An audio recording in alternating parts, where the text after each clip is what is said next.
Hey guys, this is Scott Johnston, producer for the Prepped and Polished podcast.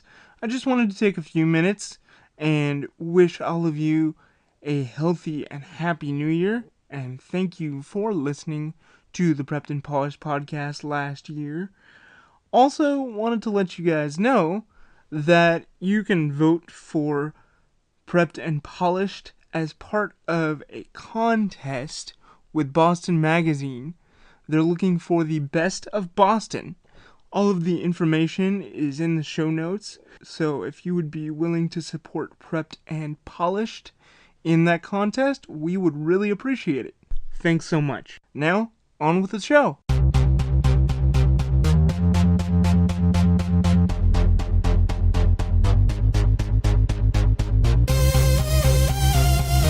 Welcome to the Prepped and Polished podcast, the podcast that empowers you to take control of your education, featuring weekly interviews with influencers in the world of education, as well as tutoring tips, lessons, and updates.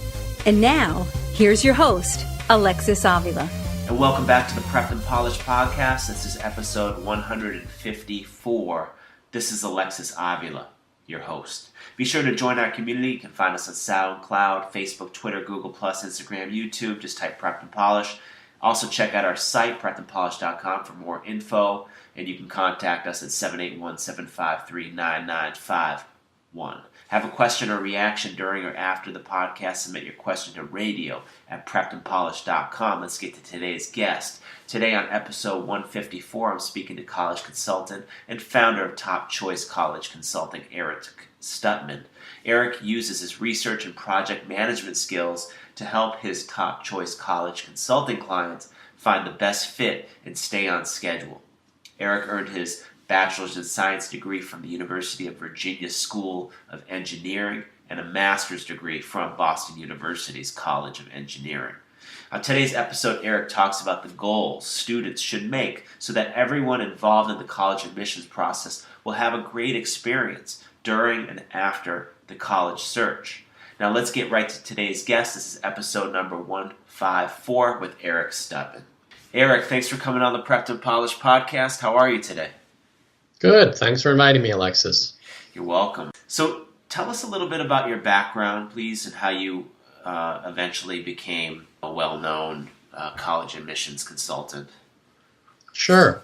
Well, after a career in engineering, when my own daughter and son were going through the college process, I was finding that I was really enjoying it more than our other friends and neighbors who were really stressed out and worried about it. And, being an engineer, I really like the research. I like all the spreadsheets that I put together. And, I care about the kids. And this seemed like a really great next career for me. So that's what I've been doing for the last few years. Now, how has some of your observations on how applying for colleges has changed from when you and I went to school versus today? Just a couple things that strike you. Sure. Back in the day, and for me that's the mid-'80s, most students I knew applied to a handful of schools. I applied to 5, and many of those were state schools where you just checked a box. So it seemed like not as big of a source of stress. Since there were so many fewer applications, the schools could accept a higher percentage of students who applied to them. Okay. But now when students are applying to 15 schools and there's more students than there used to be, it's really created this frenzy, unfortunately, that makes people nervous and they worry, are they going to get in anywhere? Wow. So share with us today some of your goals for students who want to have a successful college search experience. Maybe we can start with your goal of lowering stress. What does that mean? Yeah, thanks. These are my now written but unsaid goals for my students and their parents. And I think everyone should understand, really what's the underlying goals of this process besides just getting into college. So one of the top things I want everyone to experience is to reduce their stress. Students have a lot of stress over this topic because it's all around them. at some point in school. Most of their friends are going to be talking about it. Some of the students are really excellent students applying to the most selective colleges, and it creates a lot of anxiety for students. They see this as a really huge decision, and it kind of is. And it may even be the first time that they might face rejection in their lives. You know, when they sign up for summer camp or karate class, you just sign up as long as it's not full. But here's a case where you have to apply based on your qualifications, and you might just get rejected. So a lot of stress for students, and on the parent side, they're busy. Usually 2 careers is very common, and they hear about the stressful process from their friends and neighbors. And, they don't want to mess it up. They know it's changed since they went to college, and they want the best for their son or daughter. So a lot of stress, and I try to tell them as long as we plan well and are organized, then it shouldn't be low stress. We can enjoy the next year or so. Definitely. Now, reducing family conflict is another one of your goals. What elucidate on that one? Sure. Well, whether or not you believe it, a lot of students don't want to listen to their parents when they're teenagers. So, no. Surprise, surprise. And even when parents have really good ideas and are knowledgeable about stuff, very often the kids don't want to hear it from them, and they don't see them as experts. And the other thing that can happen is sometimes there can be conflict when the parents are pushing their own ideas on where they'd like to go back to college. Right. And they don't always listen to what Susie is saying about she'd like to go to a warmer climate or a college, that has sororities. So we got to keep the parents from creating conflicts that way as well. Wow. Do you find that students sometimes, is it like kind of 50-50, like some students want to go to where their dad went to, or do they usually turn their back on where you went to school as a parent? Yeah, I guess I've seen both. So yeah, a lot of local kids, mom or dad maybe went to Boston College, and that's a great choice. But, if the parents have moved throughout their lives, then it may not even be a college that's in the running because it's so far away. Definitely. So talk a little bit about another goal on building confidence in college readiness. Yeah, absolutely. Students are really forced to take a look at their own work for the last few years. What grades did they get? What activities did they sign up for? And did they make any leadership roles? And sometimes, it can hurt their confidence and can really upset them to talk about the process, and to go through the process can be a chore sometimes. So over that year or more, when they're starting to put the pieces together, I really want to help them feel good about their grades and their scores and their essays and their application, regardless of where they happen to land on the GPA scale. Right. As long as they do a good job of putting together their own qualifications and representing themselves well, they can feel good about it, and they should. So that's on the confidence side, because sometimes I see students really lacking. Okay. And then on the readiness side, I try to ask them some tough questions like, you student, do you wake yourself up in the morning, or does mom or dad wake you up? Right. Do you get your own breakfast and make your bed before you head out, or is that something that's done for you? So I'm also wondering, have you ever been away from home for any period of time? Because sometimes students think they're ready to go, and I've seen a couple cases where they weren't, and it causes a lot of problems when they change their mind down the road. So we got to get ready for college in more ways than just an application. Yeah, that's smart. And then you also mentioned to facilitate the process and not take it over. So what does that mean? Yeah, well, that's important for me to do with my clients as well as parents. So the parents really can't push their interests on, where they go to school. And they can't write the essays for the students or put together the applications, and I can't either. colleges are pretty good at reading lots and lots of essays, and they can tell the ones that got more help and don't sound like the voice of a 17-year-old student. So I'm not going to do it for them, but I'll help them. As like example, in the essay, I'll say, this sentence is a run-on. This part of this essay is boring, you know. Right. Think about the person who's reading 100 essays today. We got to keep them awake. But we can't go in there and put in our own vocabulary and our own structure, because then it won't be theirs anymore. Yeah, and I would imagine when you're reviewing your clients' essays, you do them a valuable service by almost just critiquing it as if they're applying for that school and the admissions officer is looking at it. So that's helpful. Yeah, I'm like an admissions officer that's, you know, on their side, and yeah, have lots of chances to make it better and better. So talk a little bit about your goal of building a beautiful application. Well, if you think about it, you can have the same student apply to college and sort of haphazardly and maybe on their own write all their applications and essays, and it could end up being a pretty poor, you know, first impression if you left out a bunch of your activities and honors, or you didn't describe what role you had.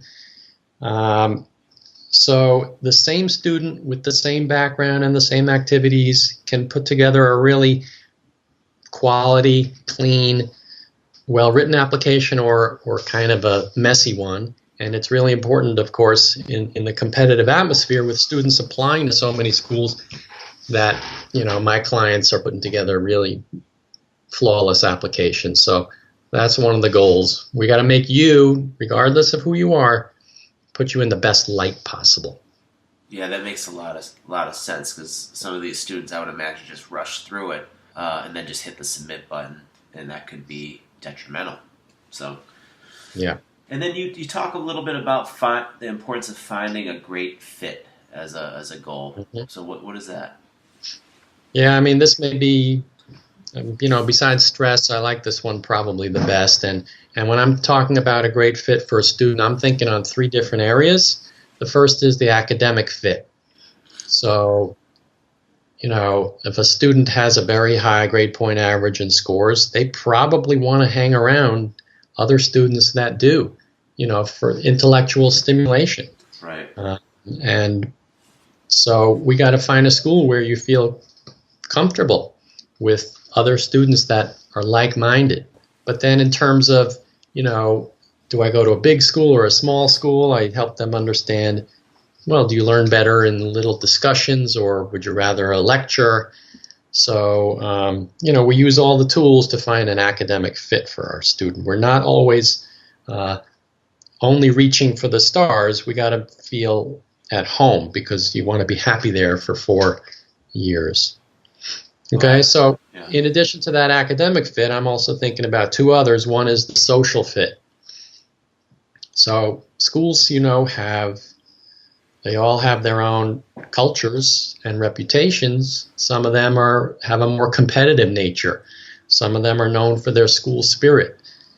Some of them have a very strong Greek society, Greek system. Others might be conservative or liberal politically.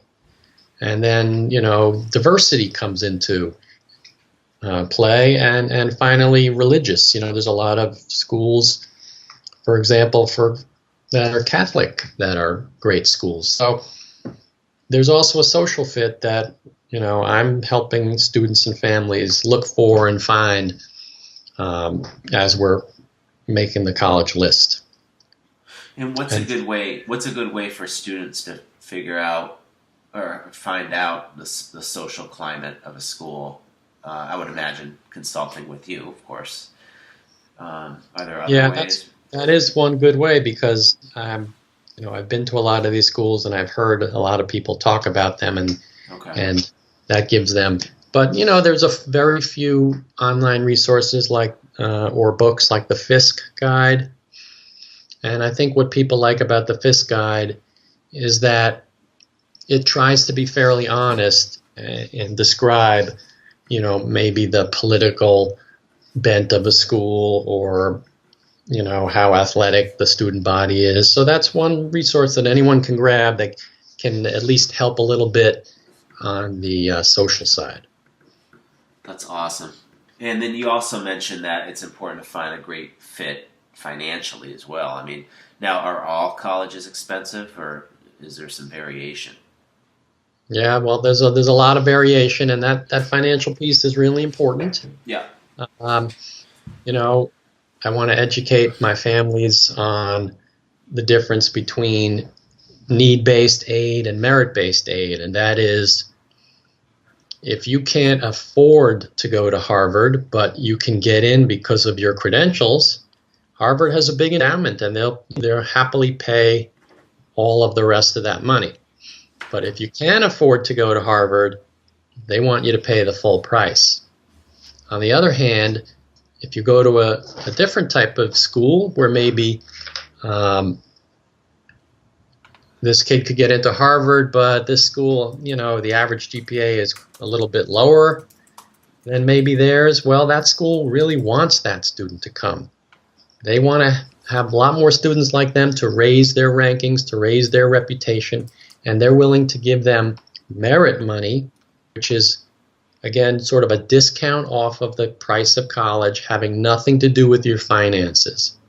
So you really can't tell just by looking at the sticker price which college is going to cost the family more, in any given year. So we take them all into account, and then later on you'll see which colleges give you what kind of support.